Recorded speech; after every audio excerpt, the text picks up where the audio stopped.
Metro on WDET during our on-air fall fundraiser. I'm Tia Graham here with Robin Vincent and our executive producer, David Lyons. And we do have a goal of this hour of $1,500. And we also have a match from Detroit Dig LLC. So if you donate right now, your dollars will be matched. And I'm really looking forward to seeing all those amazing messages to come along with some of those gifts. So definitely donate now at WDET.org/give. But during our fundraiser right now, we're continuing to bring you conversations of news and bringing you conversations that inform you and enrich your life and connect you with the community that you live in. There's really no better way to do that than to have someone across the mic who has dedicated her life to telling stories. Satori Shakoor, welcome back to the Metro. Thank you. I love being here. Love having you here. So jumping in this Friday at the Charles H. Wright Museum, as you're hosting a live secret society of twisted storytellers with the theme of colorism. Yes. Why the theme of colorism? Well, my friend, Dr. Rogerio Pinto at the University of Michigan School of Social Work, he approached me earlier this year or last year, and he had an exhibition called Colorism. He's from Brazil, and so his family is a spectrum of colors. But as he moves through the world and through spaces, he's labeled different things. Some spaces he's white, other spaces he's a person of color, different things. So he approached me about this theme. He curated the event, and the storytellers are absolutely wonderful. They're from all parts of the world, and they're going to tell their stories of colorism. So I hope everybody comes in their experiences. And so it's going to be a wonderful, wonderful piece. And this year we're trying to look at stories that give people joy, that give people education, and also to sort of be activists in terms of the stories that are out there now that are so huge and so depressing. So I also want to say that if you are sitting around depressed, the world and all that, if you want to feel, and what can I do? Donate to WDET.org. That's something you can do because you're promoting freedom of speech, you're promoting your own stories, you're promoting your local Detroit and beyond radio station to be able to be free and say what they need to say and do what they need to do. So I just wanted to put that in. But joy is going to be my word for today. We're going to keep that going with joy. And I think about this, the impact of storytelling. Everything you just said was a mic drop. So my mind's like, oh my gosh. But, just the impact of storytelling itself and thinking about what you're talking about. Can you talk about how diversity in storytelling can invoke joy? Yeah, because you wouldn't think of a woman whose mother's from Taiwan, father's from Malaysia, and then an Arab woman having anything in common. But when it comes to colorism, they have something in common because they can talk about how in living in their countries, one was praised for her light skin. Stay out of the sun. And as a kid, she's like, I want to play out there in the sun. I want to be. But no, you just maintain that light skin. But then when she gets to the United States, you're very dark. You're very dark. And so therefore because you're dark or you're light or you're this color or that color, then you get labeled. Mm-hmm. And you sort of, in that labeling, you lose some of your humanity. But then you also, in losing some of your humanity, begin to search for it. And in the search, you find joy in being just who you are. Yes. And thinking about this theme, and when I saw it, I thought to myself, of course, I instantly asked myself, when did I realize or understand the concept of colorism? Like, how old was I? What age was I? I was in the 6th grade.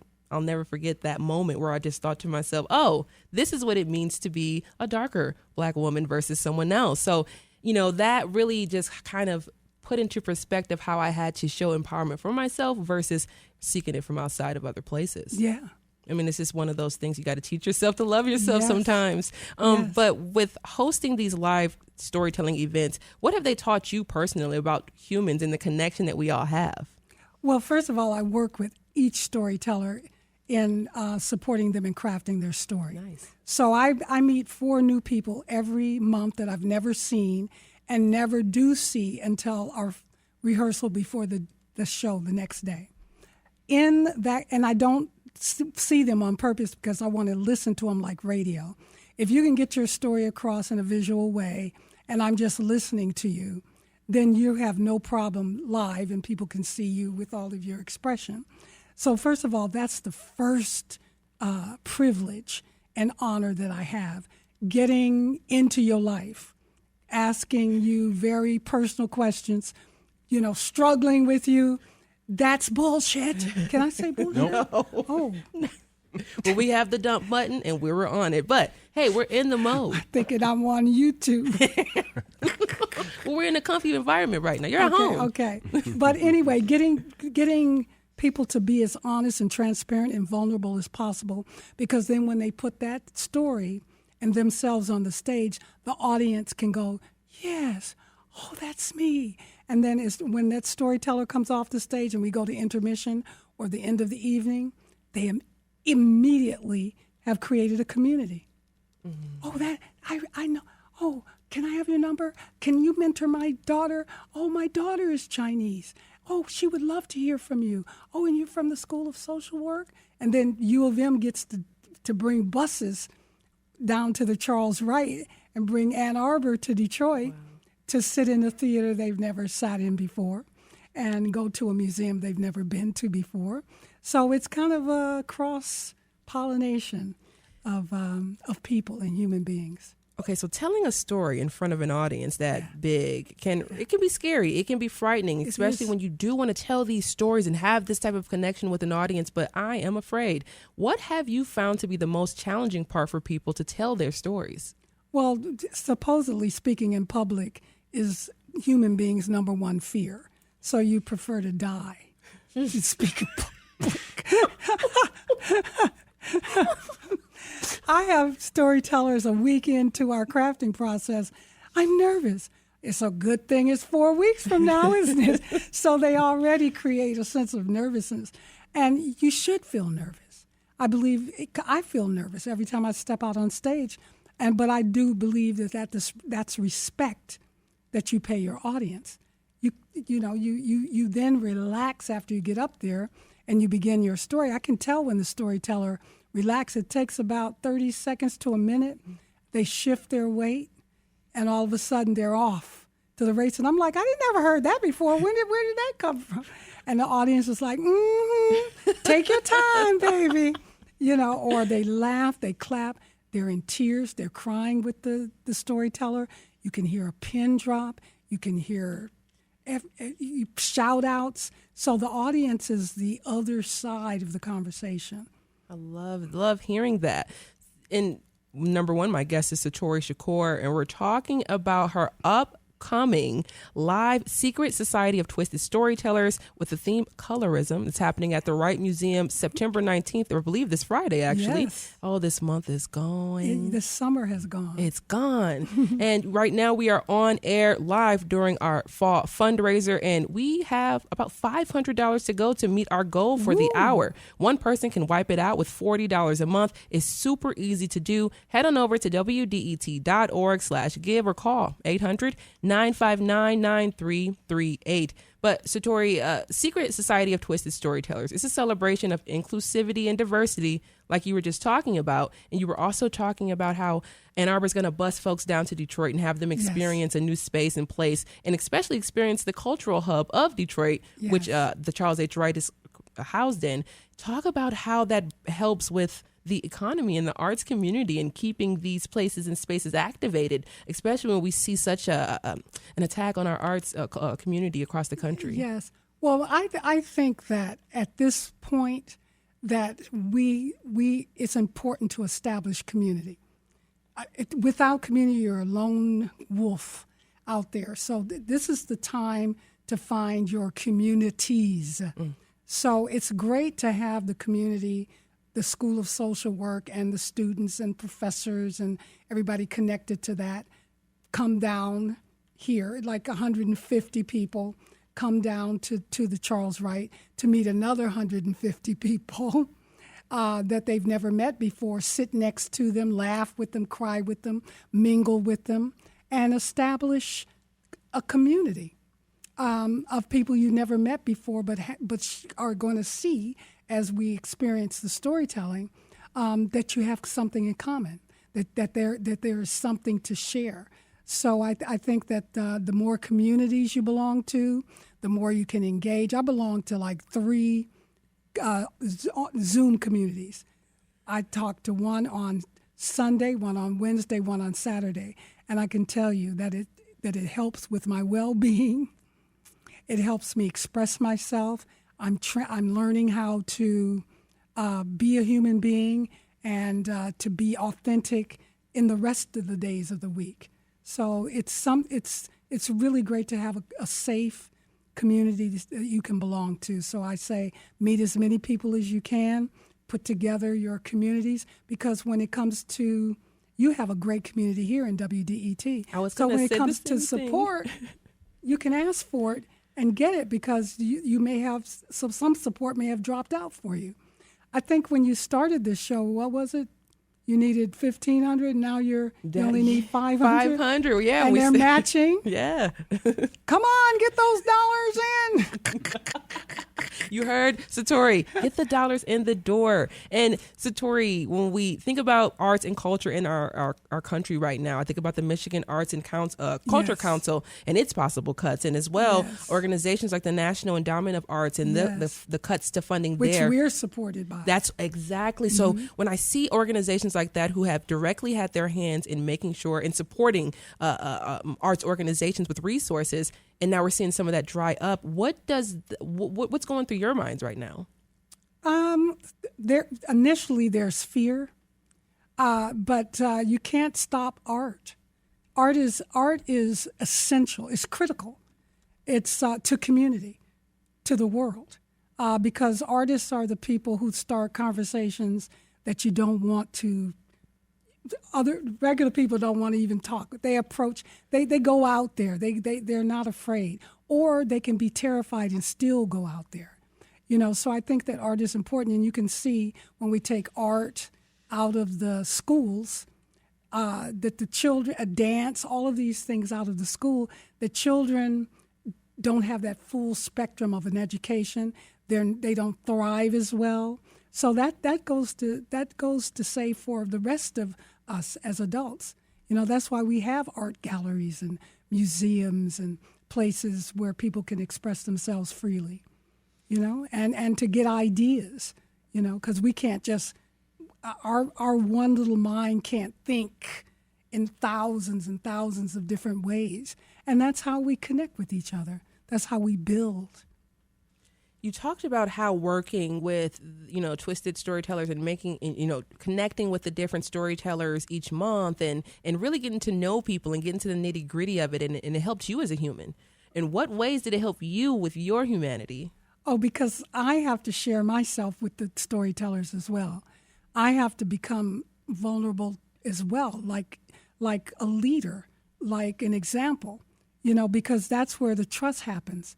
When you are able to be honest and vulnerable and understand, but the greatest part of it is listening. That's my job.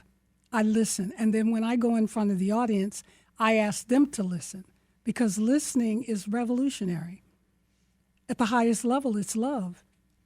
Because how many people actually get heard today? We talk, but we're gaslighting, we're over-talking, we're drowning out what the other person is offering. Whether you agree with it or don't agree with it, allow it to be in the space. See, can you expand from something you disagree with, rather than shut it down and still be the same person you were before the thing was said or the conversation was had? Expand yourself, explode your mind. So I think listening is where the trust happens, because you can tell when somebody's listening or not.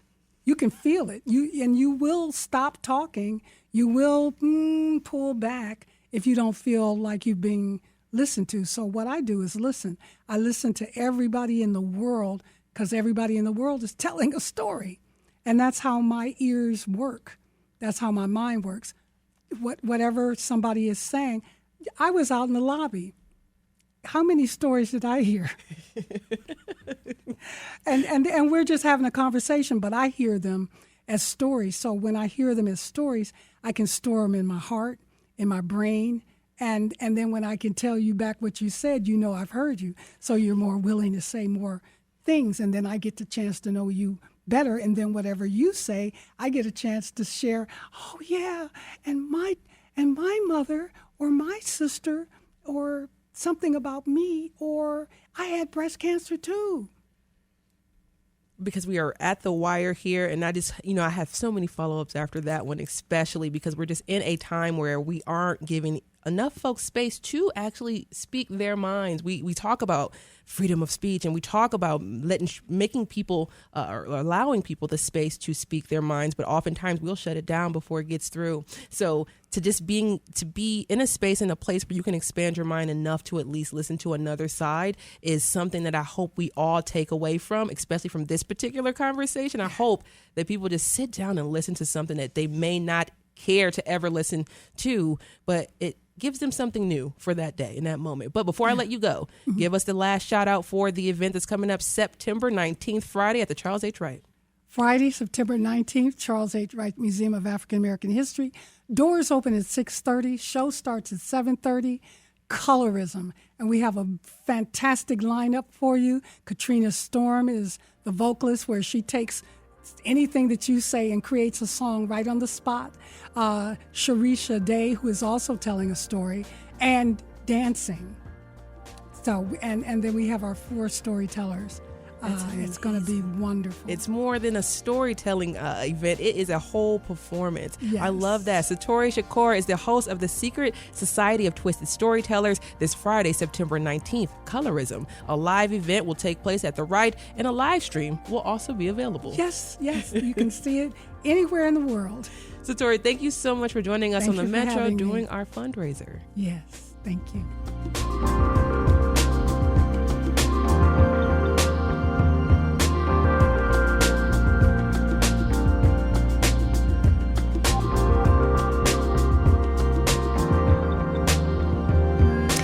It's the Metro on WDET during our fall fundraiser. What an excellent conversation that Tia Graham just had with Satori Shakoor. Tia, I was so captivated when she started talking about colorism because it was honest, it was human. And just like in all of Satori's storytelling, there was room for joy, for laughter, for the kind of authenticity that makes you lean in and really listen. That's what WDET does. It makes you lean in and really listen. And our goal this hour is $1,500 so that we can continue to draw you in and keep you really listening. We've got a match of $1,000 from Dig Detroit. That's an estate sales company, and they're also a brand new WDET underwriter. Thank you, Dig Detroit.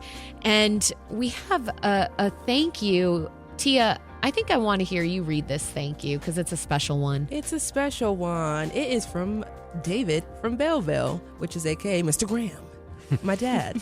And he says, I give because free speech is being threatened on a daily basis. I've listened to this station for over 40 years and rely on it as a trusted source of information. Keep the Metro going. This show is second to none if you want to know what's happening locally. Love you, Robin, Tia, and all the producers. Shout out to my dad for that. Thanks, Mr. Graham. Thanks, DG.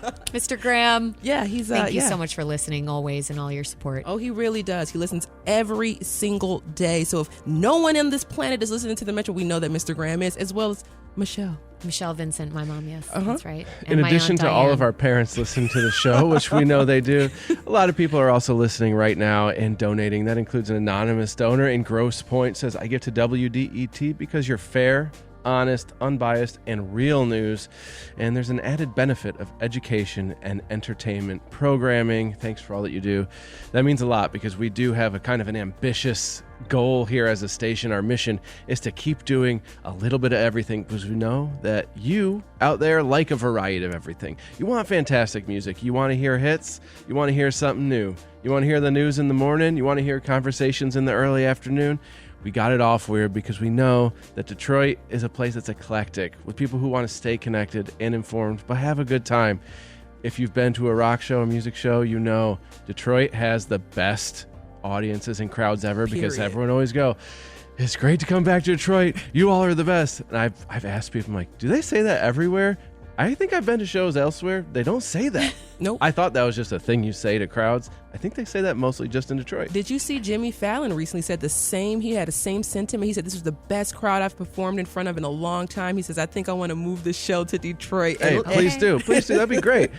It's a privilege for us to serve you, for you to be the greatest crowd for us. But, you know, our party gets paid for by membership and donations. So go to WDET.org, pay it forward, fill somebody else's hearts with joy, and put wind in their sails the way Satori has done for us. Go to WDET.org and make that gift. And we want to say thank you to Amy out of Troy. And she says, to save quality journalism and as a political protest. Keep up the great work, Amy. I'm here for it all. I'm here for it all, Amy. So thank you so much for your generous donation out of Troy today. And be like Amy, and be like David, aka my dad, and Jennifer, and be like everyone else who's donated this hour so far, because we're really looking forward to reading these messages and just continuing to tell these stories that we bring to you every single day. So donate at WDET.org/give. Use the WDET mobile app as well. Yeah, and I want to challenge someone out there who's got the means to increase what is probably already a very generous gift, to make that $2,500 one-time gift, because we do have a once-in-a-lifetime bucket list experience on the table here. This is a champagne toast with Ann DeLisi and Rob Reinhardt that is from Mabel Gray, James Beard award-winning chef, James Regato. This is an experience to be had. It's not going to be one that's going to be recreated. It will be a once-in-a-lifetime bucket list experience. Yes, you're going to taste some amazing food. Yes, the wine that's paired is going to be amazing if you want to drink it. But the thing is, we've been talking about joy and laughter and feeling connected with people. You're going to leave that place feeling happy. You're going to leave that place feeling connected and feel like, you know what? I just met a bunch of people who are like-minded, who enjoy positive interactions with other people, and I did it out in the real world. I got to meet some new people, but I got to do it in a way that was incredibly enjoyable. You're not going to meet two people who are more fun to be around, with as many great stories as Ann DeLisi and Rob Reinhardt. Man. That alone is a great reason to go and hang out with them. But that's a $2,500 one-time gift. That's for those leadership circle members maybe who are ready to step it up and make that gift. Just go to WDET.org/give.